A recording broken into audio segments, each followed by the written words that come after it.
जीवन में कई बार बच्चों के बिगड़ने का कारण उनके माता पिता हैं। एक बालक चोरी करने लगा और एक समय में जाकर बड़ा चोर हुआ। वो पुलिस ने पकड़ लिया, मुकदमा चला, और जब मुकदमा चला तो उसने कहा, जज साहब मैं दोषी नहीं हूं, मैं दोषी नहीं हूं, ये सजा मुझे नहीं मिलनी चाहिए। तो किसको मिलनी चाहिए? मेरी मां को मिलनी चाहिए। क्यों? बोला, जब मैंने पहली बार चोरी करी थी तो मेरी मां को आकर बताया था, मां मुस्कुराई थी और मां ने मुझे डांटा भी नहीं था और वैसे ही कह दिया था, बेटा ये ठीक नहीं है। मुझे लगा मां आगे भी ऐसे ही कहेगी और यही होता रहा। मां ने कभी मेरा विरोध नहीं किया और पिताजी को सच्चाई नहीं बताई कि मैंने चोरी की। आज मेरा जीवन पूरा बर्बाद हो गया मेरी मां के वजह से। तो असल में दोषी मैं नहीं। उसी दिन अगर मुझे वो चपाट लगा देती, उसी दिन मेरा कान मरोड़ देती, उसी दिन मेरे पिता से शिकायत कर देती, तो शायद आज मैं इस अदालत में नहीं खड़ा होता, किसी मंदिर में खड़ा होता।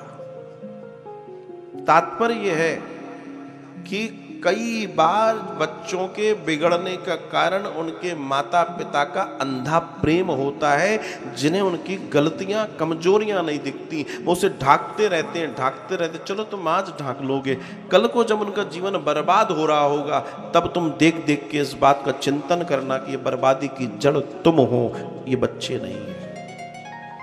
कई माँ बापों ने अपने बच्चों को बर्बाद कर दिया अंधे लाड़ और प्यार में, उन्हें डांटा नहीं।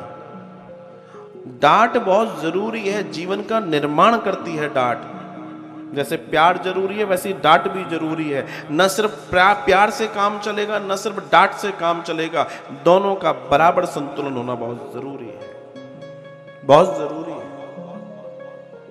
और ये समझना बहुत जरूरी है प्रत्येक जीव के लिए।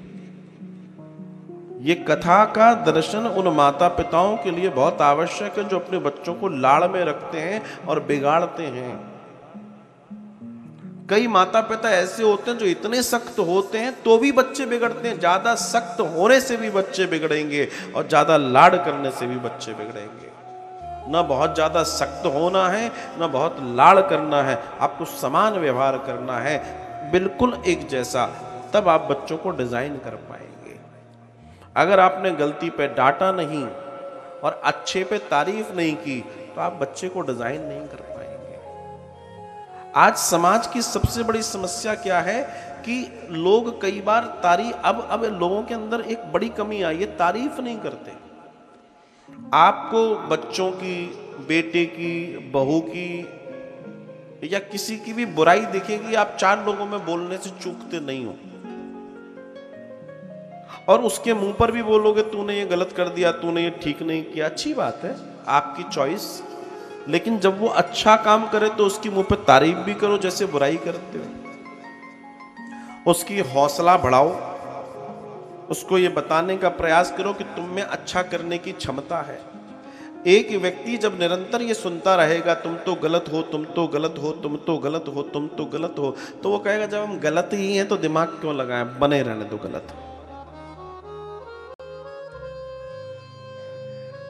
कई लोग इस चीज को नहीं समझते। अरे ये हमारा लड़का ना बड़ा नालायक है।